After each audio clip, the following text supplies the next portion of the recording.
So I'm an economist, so that's out. Um, so I'm gonna stop apologizing about this, and I'll give you let me tell you what we thought about Bitcoin and blockchain system generally, and maybe hopefully it's a slightly different perspective. So I should first say this work that I'm going to talk about is joint with two co-authors, Gur Huberman and Siamak Moalemi. Both are in Columbia Business School, where I was until last year. And we got really interested, started thinking about Bitcoin, and my perspective is a market design perspective. I usually study market design, and we got interested in that Bitcoin gives us new opportunities to how to design marketplaces. And let me just also say about the title, Monopoly Without Monopolists. By no means we want to claim that Bitcoin or any other cryptocurrency will be a monopoly, but we want to say that it will have different properties. Even if it were to be a monopoly, it will behave very differently than firms. So in order to kind of talk about this, let me first try to talk about a benchmark system, the more familiar traditional payment system. So Bitcoin enables us to send money electronically over the internet. We know how to do this for a long time now. Digital systems that allow us to transfer value has been around for a while, and they usually look something like this diagram here. There's a company that manages a system. This company decides how many servers to have, how to manage them, and users just interact with this company and provided services such as holding balances and transferring money. So what's wrong with this? So two things that an economist will tell you might be issues with this is that those companies would have pricing power. So one issue that I'm ignoring is the fact that you need to trust this company. Well, like most people trust the Bank of America account or the SWIFT account. So in practice, it seems like we somehow got over this problem. Like we trust Bank of America not to cheat on our records, for whatever reason most people do. But because we trust Bank of America, it means that I can't start Jacobs Bank now and just compete with Bank of America. I can't start a competitor to PayPal because PayPal has a network of people that use it, and it will be hard for me to start competing with it. In this kind of business, it's really hard to enter and compete, and as a result, the businesses that run those systems have pricing power. PayPal can charge me more for transacting on PayPal, and I will still use PayPal, because nobody is in Jacob Pal. Well, so PayPal has some pricing power. They can raise prices, and in economics, whenever a firm can raise prices, you think this is going to be socially inefficient. It could result some losses because monopolies will generally want to raise the revenue at a level that's above what would be the social optimal. Okay? Generally not serve low willingness to pay customers or leave a lot of people unbanked. The second problem is a holdup problem that when a company can't commit, it's hard to make long-term investments. If you have a startup that promises you that they're going to provide you this great service now, and don't worry, in 3 years when we're well established and everybody uses us and you're locked in, we're not going to raise the prices, just trust us. You may not want to go with them because you don't trust them that in 3 years they're not going to raise the prices on you, and you shouldn't, right? So blockchain provides kind of an alternative that can mitigate those two economic problems. Okay?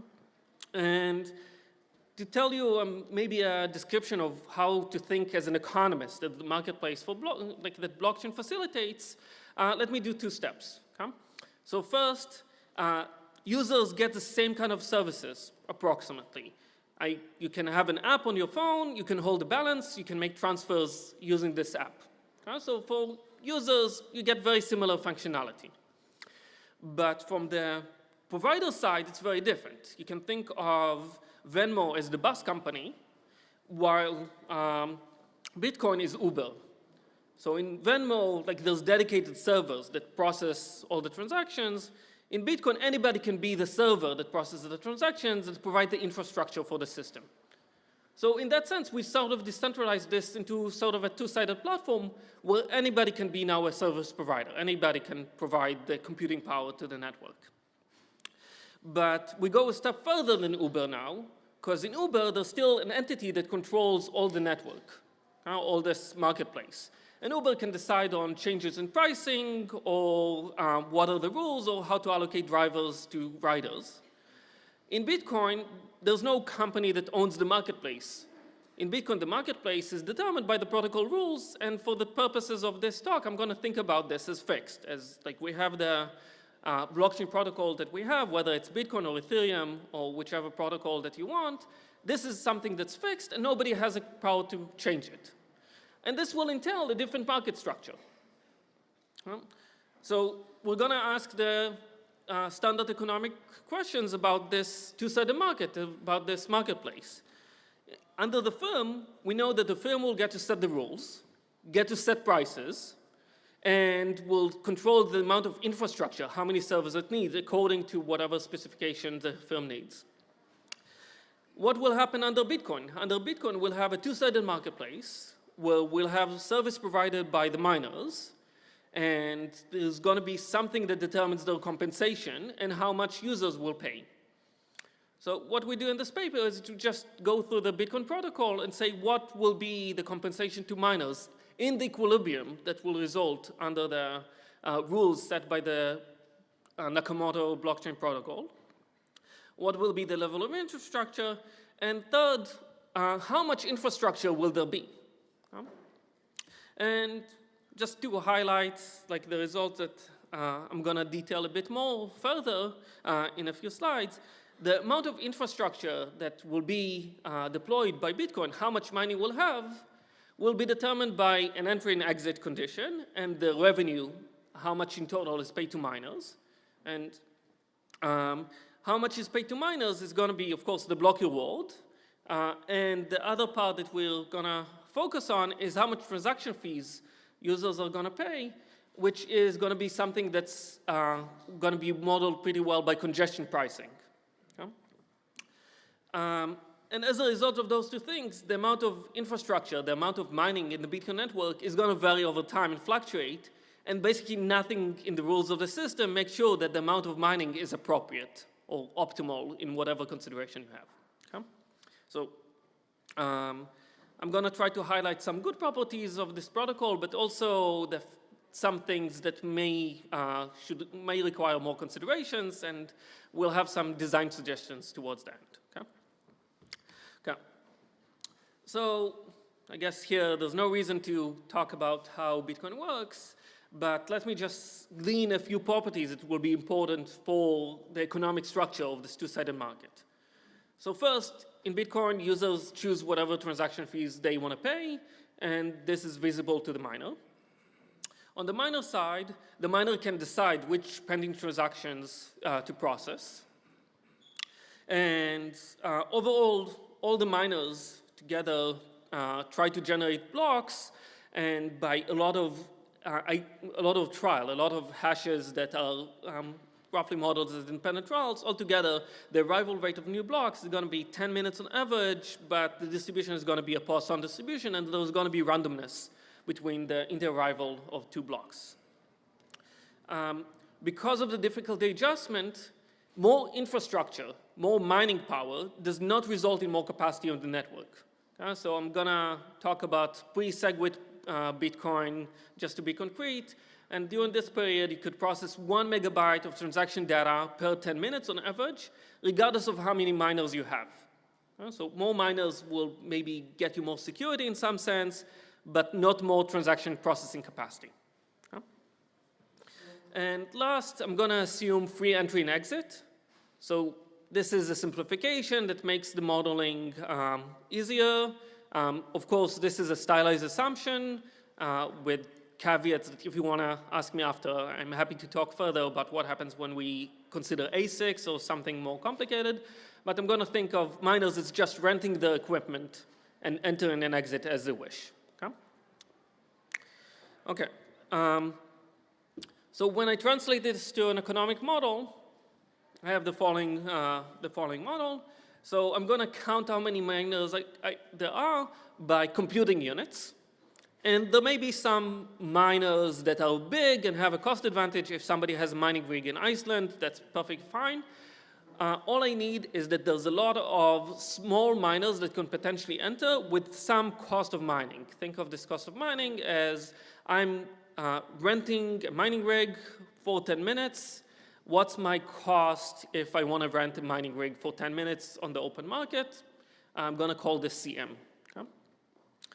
And I'm going to assume that for those guys, there's free entry and exit. They can start or stop at any time without paying anything.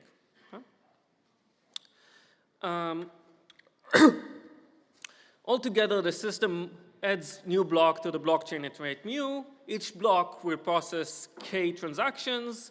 I'm assuming for simplicity all transactions of the same size, and for when I plug in a number, I'm going to use 2,000 for pre-SegWit numbers, roughly 2,000 transactions per block.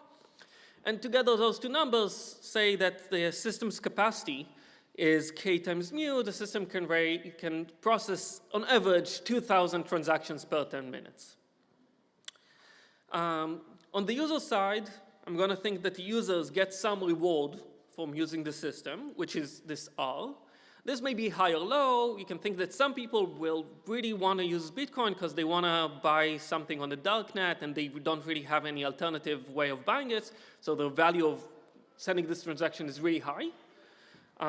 But some users want to just pay for coffee or furniture or something, and the value of using Bitcoin versus something else is low. So we're going to have heterogeneity in value of payments, a value of getting my payment processed. And there's going to be two costs associated with a payment. One is the C times W. W is going to be how long the transaction is delayed because of the post-on arrival, and sometimes there's going to be congestion on the network. Some transactions will have to wait. This wait entails the cost to users. Different users have a different kind of cost depending on whether I'm ordering something online or whether I'm sitting in the coffee shop and I have to sit there until my transactions gets processed. And last, the B is how much I pay in transaction fees, which is also going to be a cost for me. And whenever I write anything, unless I explicitly say so, it's all in US dollars equivalent, like my waiting cost, how much I'm willing to pay to get my transaction processed. That's going to be denominated in Bitcoin, but the valuation consideration should be relative to US dollars. How much transaction fees or how much my time is valued should be US dollars. Okay? And I'm going to assume that there's a heterogeneous willingness to pay. Some have high, some have low.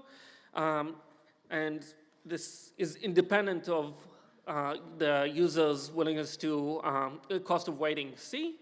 Okay? That just makes the models simple and nice. It's not supposed to be realistic. It's supposed to be a stylized example that shows a clean example of what's going on. And last, the transactions arrive at some post-on rate lambda, which assumes to be below the capacity of the system. So I'm going to assume that the system has excess capacity. Because of the stochastic in the system, there may be periodic backlogs. So sometimes I'll send transactions, and at the point, maybe my transaction will still have to wait because the block took 15 minutes to arrive instead of 10, and by that time there was a buildup, and some transactions got delayed and not processed in the next block. But on average, the system has sufficient capacity to process everything. Okay. So before I analyze what will happen under Bitcoin, I'm going to give you some common economic benchmark, which was what will happen if I take the same users and let a firm serve them, like let Bank of America or PayPal serve those consumers. And it's a very common result in economics that the firm's optimal pricing will be socially inefficient. So the firm would like to price high enough to extract the willingness to pay of the high-value customers, and as a result, it would exclude the low willingness to pay customers. And that entails a deadweight loss. It means that some of the customers that the system could have processed and generate some value from were not processed because it couldn't price discriminate. If it were to process the low-value customer, it would have to charge the low price from everybody, and then those revenues will go down and profits will go down. So the firm, or a monopolist, or any firm that has pricing power often wants to raise the price over the socially efficient value, and that entails some inefficiency. And also, if the users are locked in, and the willingness to pay goes up, the firm will raise its prices. Okay, so I have some loss under the firm, which means that Bitcoin is in business, right? Like there's something that Bitcoin can potentially improve on. So let me move and analyze what happens under the Bitcoin protocol, and hopefully we can get something that will help us with this deadweight loss.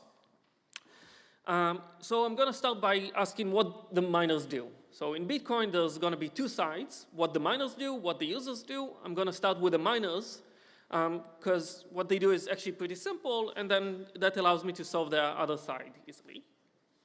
And a result is, under the conditions that I stated, that you have this free entry condition, miners have no pricing power.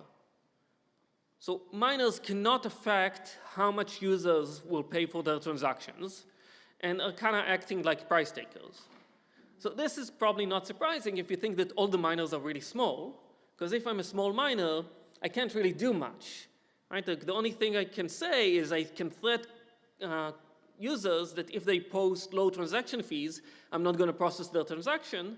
But if I'm a small miner, I get selected very rarely, and even when I get selected, not processing somebody's transaction just delays it to the next block. So there's no reason why anybody will listen to anything that I say. But suppose I'm a relatively big miner. Suppose I'm 20% of the mining pool. And suppose now I say that every transaction that pays less than $10 in transaction fees is not going to get processed by me. So that means that I give up a bunch of transactions, I don't process them, but now users may want to increase the amount of money they pay on their transactions. Because if they paid below $10, they have 1 in 5 chances of getting delayed for the next block. Users who don't want to wait may want to increase the transaction fee to this $10. And this result says that the miner, the relatively big miner that can do this, will not want to do this. And the reason is the free entry. The free entry disciplines all those miners, because if the miner will do this, it will pay something in transactions that he doesn't process, and will gain something by increasing the transaction fees that users post. But the increase in transaction fees that users post and a bigger reward to all the miners will just induce more miners to enter. Because more miners enter, the profits from this will get dissipated to the other miners, and the big miners will just lose as a result. So this free entry condition creates very strong discipline on all miners. Even if they're big, this free entry condition means that all miners are price takers and cannot affect pricing.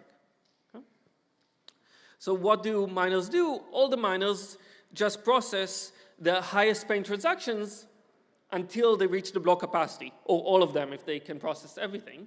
And that means that all miners, small or big, actually do exactly the same thing and get exactly the same share of revenue. So each processor that I have will get the same amount of revenue per unit time, regardless of whether I'm small or big.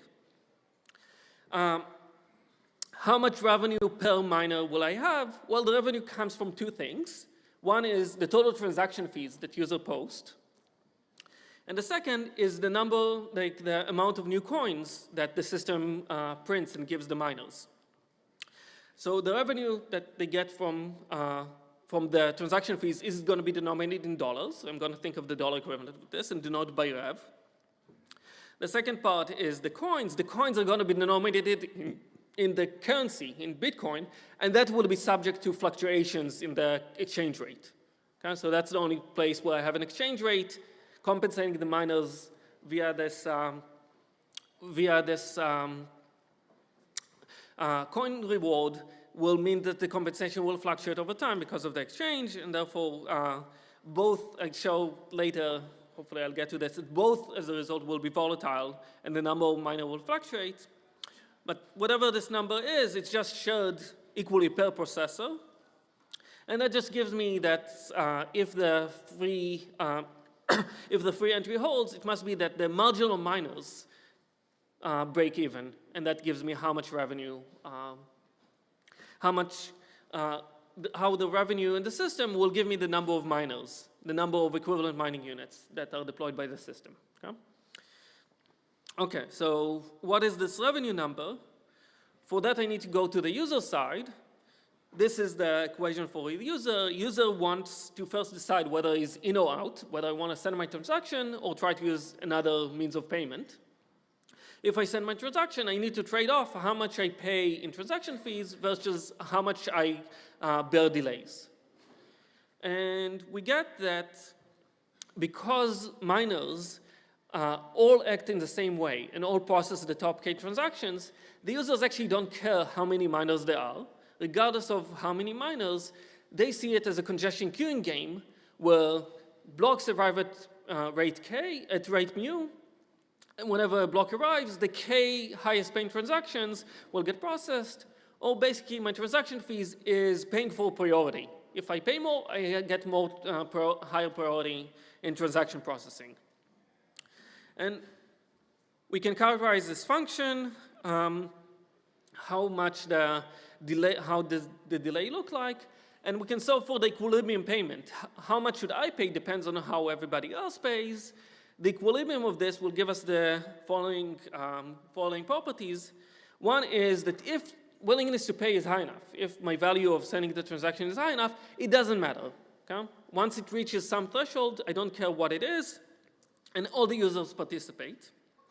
The users who are impatient will pay more, and not surprisingly, will get less delay. So the allocation of this delay is going to be conditionally efficient. And how much do you pay? It turns out that you pay exactly the externality that you impose on others. So when I post a high transaction fee, I get priority, I get to cut the line in front of others. What I pay is exactly how much delay I impose on them because I cut in front of them. So that means that what I pay has nothing to do with how much I'm willing to pay. So I may be willing to pay a lot of money for this transaction or a bit. It doesn't matter. I just need to pay how much I impose, how much delay I impose on others. But it will change with how much congestion there is. Because if there's no congestion and I cut in front of somebody else, I'm not going to impose a lot of delay on them. If there's a lot of congestion and I cut somebody in line, I may impose a lot on them. And that's exemplified by this graph, where the horizontal axis is how much congestion there is in the system. You can think of this as either the percent of the capacity of the system that is utilized on average, or another way to think about it is think of the period where a block in Bitcoin was 1 megabyte. What percent of this megabyte was used on average, like let's say throughout the day? Okay? So if this average is about 0.5, it's very unlikely that a block will ever get full. It sometimes happens, but it's very rare. And whenever it happens, it's like the next block will clear all the backlog. So whenever I cut in front of somebody in line, I usually don't impose much of a delay on them, and therefore nobody pays much. You see that the line is basically at 0.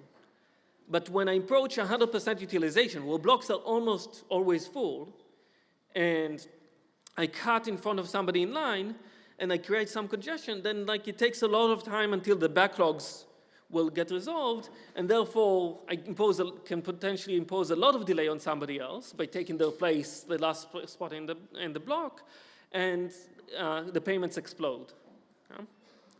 And you can see that there's sort of a sweet spot, about 85% congestion, where the system has excess capacity.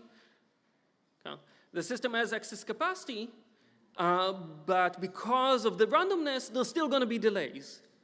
So I have excess capacity, but some delays, so people will pay something to avoid those stochastic delays.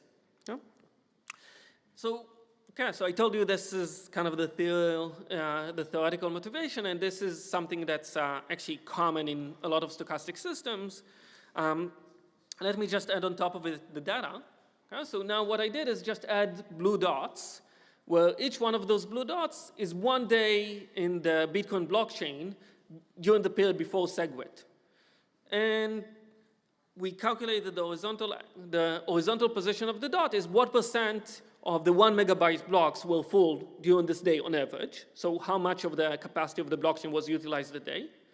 And the vertical axis is how much transaction fees per block were paid on average per block over the day. And you can see that roughly the features that I talk about the line actually appear in the data as well. So if we have a lot of congestion, the payments explode. If we don't have congestion, nobody pays. And there's some sweet spot of 85% where payments are actually positive and can fund the system. Okay, so I guess I should conclude in a couple of minutes, but let me just let me just talk about a couple of points of why this is good. So the system can raise revenue, but not excluding everybody. And everybody gets served. And the system can give positive net surplus to all users, which is something that the firm will never do. It's possible that we can raise prices and everybody will still be on. The firm would like to raise prices, but in Bitcoin, we have those mechanisms that prevent the miners from raising prices, which is a social good. And we have some fluctuations, though, because how much fees the system raises will vary because of the level of congestion. The congestion varies over time. The level of payment that the miners receive varies over time. And therefore, there's no reason to think that the amount of mining that's done on the Bitcoin blockchain is in any sense optimal. The amount of block reward is valued in an exchange rate that fluctuates over time. The amount of congestion-based pricing that we get fluctuates with the demand. It's not related in any way to whether you need this revenue or not. It may be that everybody is paying more for the blockchain where we say we're doing too much mining. So that's not efficient. And what we suggest and start thinking about is maybe we can get a steady stream of payments to the blockchain by just targeting congestion. Instead of having a difficulty adjustment that targets a block every 10 minutes, have a difficulty adjustment that targets 80% full blocks. Okay? And then you can target the congestion, you can get a steady revenue. There's a question of whether you want to control congestion by changing the block rate or the block size. And I guess I need to finish in a minute, so let me just give you this slide where if you increase the congestion, you'll increase both the revenue that you get as well as the delay cost imposed on users. If there's no congestion, then nobody pays anything and nobody waits. But as you try to get people to pay you, you need to inject some congestion, and that's costly because now you're going to make all those transactions wait, and that's a cost on all the users that use the system. So those lines in this curve use an analytical formulation to ask what kind of combinations of revenue and delay cost can you achieve for different block sizes. And what we show is if you want to raise even a little bit of revenue, you need to impose significant delay cost on the users. You can see that close to zero, this line is almost vertical. And the other thing that you can see is that lower block sizes will actually give you a better curve. So if I want to raise $2,000 per unit time, I can do this at a certain delay cost to the users under a block of size 20, but if the blocks were of size 200, I will need to impose more congestion on the users to raise the same amount of revenue. Okay, so let me conclude with that. So as an economist, looking at the blockchain and all the solutions, I think it's interesting because it gives us a new way to design markets, or markets for a payment system. And I think of this as a new design for a marketplace which has committed rules and no owners. And fees are going to be determined in equilibrium. Miners are going to be price takers. And the way that the rules in Bitcoin now generate revenue is through congestion pricing, which I think is an interesting pricing mechanism by itself. It's important that there's stochastics in the system. It's not perfect. It requires a lot of delay cost. It's inefficient raising low amounts of revenue, but I think it's a very interesting mechanism. And I only glanced on this, but we have some suggestion of how to modify the design to achieve more stable stream of revenue for the system, and smaller blocks generally seem to be better for the pricing, from a pricing perspective. So thank you very much.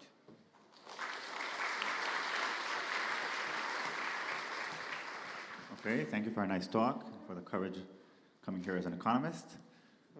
We have time for a few questions, one or two. Any questions?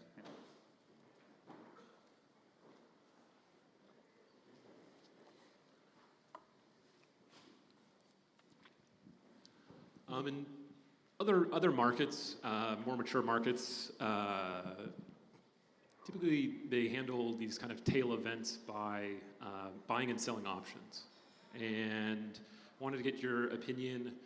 It seems to me like in the future, miners ought to, if we can produce such a system, sell options on block space. So essentially, you can pay potentially in some sort of cryptographically verifiable way that the miners are reserving some sort of amount of space for you, and that might be a way that miners could raise additional revenue, and we could coordinate congestion a little bit better. If people are seeing that like all the optionality has been like sold on a block, that they ought to bid into that market, and I don't know, just wanted to know your thoughts on that. So I'm not sure I understood your I guess question. the quick version of it is, do you see a market around miners selling block space options as being able to coordinate some of these issues rather than tweaking the block size down?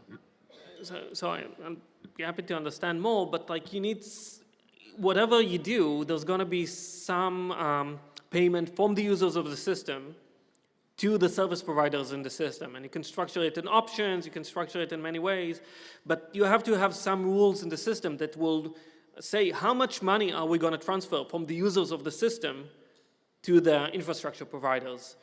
And an option market may help regulate it in some way, but you need to also answer like just a fundamental question of like what's the basic payment stream.